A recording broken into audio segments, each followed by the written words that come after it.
नमस्कार दोस्तों, स्वागत है आप सभी का आपके अपने YouTube channel Shyam classes study में। साथियों, आज के इस वीडियो में यूपी पुलिस कांस्टेबल री एग्जाम में पूछे जाने वाले हिंदी के अति महत्वपूर्ण 37 प्रश्नों का प्रैक्टिस सेट लेकर के आया हूं, जो आपके एग्जाम के लिए बहुत ही ज़्यादा महत्वपूर्ण। तो साथियों, आज का प्रैक्टिस सेट आप लोगों को पूरा करना है और प्रैक्टिस सेट को पूरा करने के बाद आपको कमेंट बॉक्स में अपना स्कोर है बताना कि आपने इस प्रैक्टिस सेट में से कितने प्रश्न सही किए हैं और ये प्रैक्टिस सेट आपको कैसा लगा। प्रैक्टिस सेट पसंद आए तो वीडियो को लाइक, कमेंट और चैनल को सब्सक्राइब करना ना भूलें। तो प्रश्न संख्या 6 आपके सामने कि निम्नलिखित में से कौन सा शब्द निश्चित का पर्यायवाची नहीं है। तो इनमें से एक शब्द नहीं है, बताओ।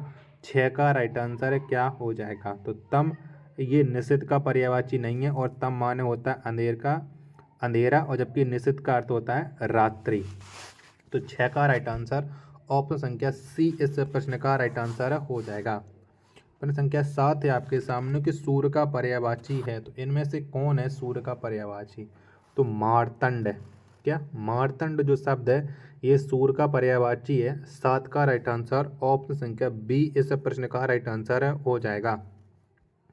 प्रश्न संख्या 8 है आपके सामने क्रोध शब्द का पर्यायवाची है। तो बताओ इनमें से कौन है जो क्रोध का पर्यायवाची है। तो आमर्ष जो शब्द है ये क्रोध का पर्यायवाची है। 8 का राइट आंसर ऑप्शन संख्या बी इस प्रश्न का राइट आंसर हो जाएगा। प्रश्न संख्या 9 है आपके सामने कि निर्दय शब्द का विलोम है। तो कौन सा हो जाएगा निर्दय का। तो निर्दय का विलोम शब्द होता है सदय। 9 का राइट आंसर है ऑप्शन संख्या सी इस प्रश्न का राइट आंसर हो जाएगा। चलिएगा, अगला प्रश्न है आपके सामने। प्रश्न संख्या है 10 कि उन्मीलन शब्द का विलोम है। तो कौन सा हो जाएगा उन्मीलन का विलोम शब्द। तो इसका होता है निमीलन। 10 का राइट आंसर है ऑप्शन संख्या बी इस प्रश्न का राइट आंसर हो जाएगा। अगला प्रश्न प्रश्न संख्या 11 है आपके सामने कि एक प्रतिभा संपन्न छात्र का विशेषण है। तो बताओ कौन सा है। तो एक प्रतिभा संपन्न छात्र का जो विशेषण है वो होता है मेधावी। 11 का राइट आंसर है ऑप्शन संख्या डी इस प्रश्न का राइट आंसर हो जाएगा। अगला प्रश्न आपके सामने प्रश्न संख्या है 12 की निम्नलिखित में विशेषण पद है। तो बताओ इनमें से कौन सा है जो विशेषण पद है। 12 का राइट आंसर क्या हो जाएगा। तो अग्नि। क्या अग्नि एक जो शब्द है ये एक विशेष शब्द है। 12 का राइट आंसर ऑप्शन संख्या डी इस प्रश्न का राइट आंसर हो जाएगा।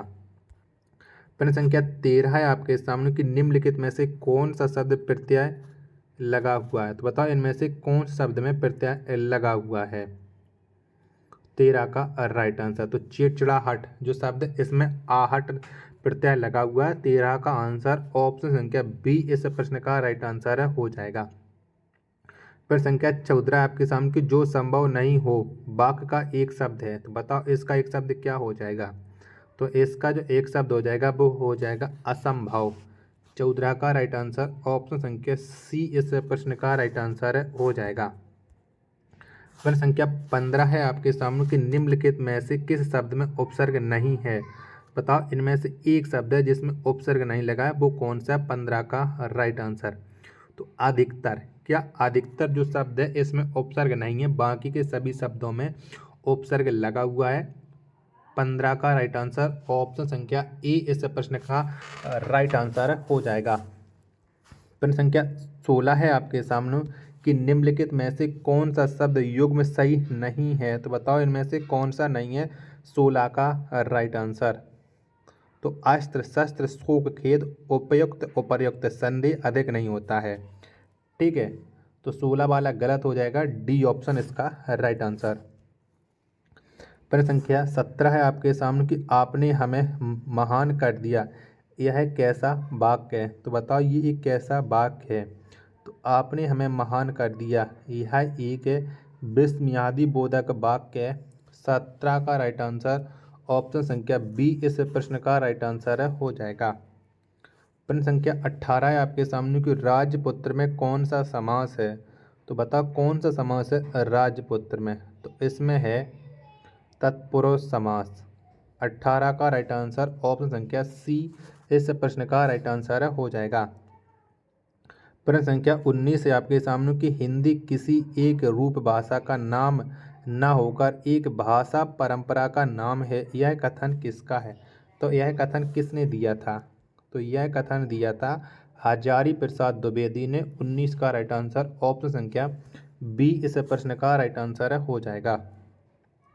प्रश्न संख्या 20 है आपके सामने कि हिंदी की विशिष्ट बोली ब्रजभाषा किस रूप में सबसे अधिक प्रसिद्ध है? तो ये कौन से रूप में सबसे अधिक प्रसिद्ध है? तो ये काव्य भाषा के रूप में सबसे अधिक प्रसिद्ध है। 20 का राइट आंसर ऑप्शन संख्या डी इस प्रश्न का राइट आंसर हो जाएगा। प्रश्न संख्या 21 है आपके सामने कि हिंदी वर्णमाला में मूल स्वर कितने हैं? तो कितने हैं? तो हिंदी वर्णमाला में जो मूल स्वर हैं वो हैं 4। 21 का राइट आंसर ऑप्शन संख्या बी इस प्रश्न का राइट आंसर हो जाएगा। प्रश्न संख्या 22 है आपके सामने कि ज्ञा वर्ण किन वर्णों के संयोग से बना है? तो ये कौन कौन से वर्णों के संयोग से बना है ज्ञा, ये आपको बताना है। तो ये बना है जा, जमनी और इंज्ञा के। 22 का राइट आंसर है ऑप्शन संख्या ए इस प्रश्न का राइट आंसर हो जाएगा। चलिएगा, तो अगला प्रश्न है आपके सामने। प्रश्न संख्या है 23 कि मेरे घर से आपका घर 5 किलोमीटर दूर है। इस वाक्य में घर में कौन सा कारक है? बताओ इसमें कौन सा कारक हो जाएगा? तो इसमें हो जाएगा अपादान कारक। कौन सा? अपादान कारक। 23 का राइट आंसर है ऑप्शन संख्या सी इस प्रश्न का राइट आंसर हो जाएगा। प्रश्न संख्या 24 है आपके सामने कौन सा शब्द द्विज का अनेकार्थी नहीं है? तो बताओ इनमें से कौन सा नहीं है? तो सिंह, सिंह जो शब्द है ये द्विज का अनेकार्थी नहीं है। 24 का राइट आंसर ऑप्शन संख्या डी इस प्रश्न का राइट आंसर हो जाएगा। निर्देश दिया गया प्रश्न संख्या 25-26 के लिए कि किस शब्द की वर्तनी अशुद्ध है? बताओ इनमें से कौन से शब्द की वर्तनी अशुद्ध है? तो भुक्कड़, भुक्कड़ जो शब्द है इसकी वर्तनी गलत है। 25 का राइट आंसर ऑप्शन संख्या डी इस प्रश्न का राइट आंसर हो जाएगा। अगला प्रश्न संख्या 26 है आपके सामने। इसमें बताओ कि किसकी वर्तनी अशुद्ध है? तो निर्नुनासिक बिल्कुल सही लिखा है। छिद्रान्वेष ये भी सही लिखा है। गत्यर्थ ये भी सही लिखा है। तो अब रह गया अंत सचेतना, ये गलत लिखा हुआ है। 26 का राइट आंसर ऑप्शन संख्या डी इस प्रश्न का राइट आंसर हो जाएगा। साथियों, अगर आपको ये वीडियो पसंद आए तो प्लीज़ वीडियो को लाइक, कमेंट और चैनल को सब्सक्राइब करना ना भूलें। आपका वीडियो को लाइक करना मुझे मोटिवेशन देता है कि हाँ, हमारी मेहनत है वो हमारे सभी साथियों को पसंद आ रही है। प्रश्न संख्या 27 है आपके सामने कि जिसकी पूर्व से कोई आशा ना हो वाक्यांश के लिए उपयुक्त शब्द होगा। तो इसके लिए कौन सा उपयुक्त शब्द हो जाएगा? 27 का राइट आंसर तो अप्रत्याशित, ये इसके लिए उपयुक्त शब्द हो जाएगा। 27 का आंसर ऑप्शन संख्या डी इस प्रश्न का राइट आंसर हो जाएगा। प्रश्न संख्या 28 है आपके सामने गुरु के समीप रहकर शिक्षा ग्रहण करने वाला के लिए एक शब्द है। तो इसके लिए एक शब्द कौन सा हो जाएगा? तो गुरु के समीप रहकर शिक्षा ग्रहण करने वाला के लिए एक शब्द हो जाएगा अंतेवासी। 28 का राइट आंसर ऑप्शन संख्या सी इस प्रश्न का राइट आंसर हो जाएगा। प्रश्न संख्या 29 है आपके सामने कि जूतम पैजार मुहावरे का अर्थ है। तो बताओ इस मुहावरे का क्या अर्थ हो जाएगा जूतम पैजार का? तो लड़ाई झगड़ा होना हो जाएगा।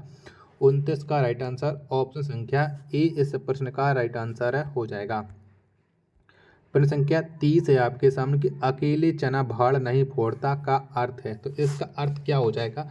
30 का राइट आंसर तो अकेले चना भाड़ नहीं फोड़ता, इसका अर्थ होता है कि अकेला व्यक्ति शक्तिशाली नहीं होता। 30 का राइट आंसर है ऑप्शन संख्या सी इस प्रश्न का राइट आंसर हो जाएगा। चलिएगा, अगला प्रश्न आपके सामने। प्रश्न संख्या है, निर्देश दिएगा 31-32 के लिए कि निम्नलिखित पद्यांशों को पढ़कर सही छंद का चयन करें। तो आपको 31 और 32 में छंद बताना है कि प्रफुल्लित दास बसंत की फौज सिली मुख भीर देखावती। तो बताओ इसमें कौन सा छंद हो जाएगा? तो इसमें छंद है वो छंद है सवैया। 31 का राइट आंसर ऑप्शन संख्या बी इस प्रश्न का राइट आंसर हो जाएगा। प्रश्न संख्या 32 है आपके सामने कि रहमन पानी राखिए बिन पानी सब सून, पानी गए न उबरे मोती मानस चून। तो बताओ इसमें कौन सा छंद है 32 का राइट आंसर। तो ये एक दोहा है। क्या? ये एक दोहा है और ये सब लोगों को याद भी होगा। तो 32 का राइट आंसर ऑप्शन संख्या ए इस प्रश्न का राइट आंसर हो जाएगा। प्रश्न संख्या 33 है आपके सामने कि शांत रस की उत्पत्ति कब होती है। तो कब होती है? तो शांत रस की उत्पत्ति होती है संसार से वैराग्य होने पर। 33 का राइट आंसर ऑप्शन संख्या ए इस प्रश्न का राइट आंसर हो जाएगा। प्रश्न संख्या 34 है आपके सामने कवि बिहारी मुख्यतः किस रस की कवि हैं। तो बताइए कौन से रस के कवि हैं कवि बिहारी। तो ये मुख्यतः श्रृंगार रस के कवि हैं। किसके? श्रृंगार रस के। 34 का राइट आंसर है ऑप्शन संख्या सी इस प्रश्न का राइट आंसर हो जाएगा। साथियों, अगर आपको ये वीडियो पसंद आए तो प्लीज़ वीडियो को लाइक कमेंट और चैनल को सब्सक्राइब करना ना भूलें। प्रश्न संख्या निर्देश देगा 35-36 के लिए कि निम्नलिखित प्रश्नों में दिए गए वाक्यों में प्रयुक्त अलंकार बताइए। तो आपको 35 और 36 में अलंकार बताने की कौन सा अलंकार है। तो नवल सुंदर श्याम शरीर। तो बताओ इसमें कौन सा अलंकार का प्रयोग हुआ है। तो इसमें है उल्लेख अलंकार। कौन सा है? उल्लेख अलंकार। 35 का राइट आंसर ऑप्शन संख्या ए इस प्रश्न का राइट आंसर हो जाएगा। अगला प्रश्न संख्या 36 है आपके सामने कि ऊंचे घोर मंदिर के अंदर रहन बारी, ऊंचे घोर मंदिर के अंदर रहाती है। तो इसमें कौन सा अलंकार हो जाएगा। 36 का राइट आंसर है आपको बताना है। तो इसमें हो जाएगा यमक अलंकार। 36 का आंसर ऑप्शन संख्या ए इस प्रश्न का राइट आंसर हो जाएगा। चलिएगा अगला प्रश्न है आपके सामने। प्रश्न संख्या है 37 की स्मृति की रेखाएं किसकी रचना है। तो ये किसकी रचना है स्मृति की रेखाएं। तो ये हैं महादेवी वर्मा की। 37 का राइट आंसर ऑप्शन संख्या सी इस प्रश्न का राइट आंसर हो जाएगा। प्रश्न संख्या 38 है आपके सामने कि पृथ्वीराज रासो किसकी रचना है। तो ये किसकी रचना है। तो पृथ्वीराज रासो ये जो रचना है वो चंद्रबरदाई की है। 38 का राइट आंसर ऑप्शन संख्या बी इस प्रश्न का राइट आंसर हो जाएगा। प्रश्न संख्या 39 है आपके सामने कि निम्नलिखित में से कौन सा वाक्य अशुद्ध है। तो इसमें आपको अशुद्ध वाक्य को छांटना है कि कौन सा वाक्य है जो अशुद्ध है। 39 का राइट आंसर। तो तुम तुम्हारे घर चले जाओ। तो ये वाक्य अशुद्ध हो जाएगा। यहाँ पर होना चाहिएगा कि तुम अपने घर चले जाओ। 39 का राइट आंसर ऑप्शन संख्या डी इस प्रश्न का राइट आंसर हो जाएगा। प्रश्न संख्या 40 और अंतिम प्रश्न है आज के इस फिटनेस सेट का कि निम्नलिखित में से कौन सा वाक्य। प्रश्न संख्या 40 है आपके सामने कि निम्नलिखित में से कौन सा वाक्य शुद्ध है। तो बताओ इनमें से कौन सा वाक्य है जो शुद्ध हो जाएगा। तो प्रत्यक्ष को प्रमाण की आवश्यकता नहीं होती है, ये वाक्य शुद्ध हो जाएगा। अब कौन से वाक्य में ये मतलब ये कौन से विकल्प में। तो ये है विकल्प संख्या सी में। तो 40 का राइट आंसर है ऑप्शन संख्या सी इस प्रश्न का राइट आंसर हो जाएगा। तो साथियों, अगर आपको ये प्रैक्टिस सेट पसंद आया तो वीडियो को लाइक कमेंट और चैनल को सब्सक्राइब करना ना भूलें।